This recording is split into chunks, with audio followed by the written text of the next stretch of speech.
Hi, this is Philip.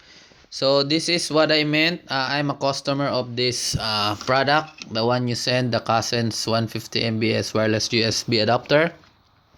So this is what I mean. If I connect this Wi-Fi adapter to my laptop, this is the problem. It said that the USB device not recognized. So meaning this item is defective.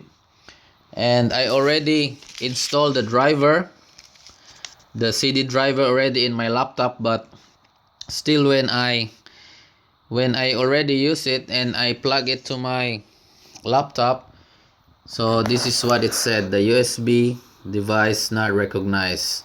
So meaning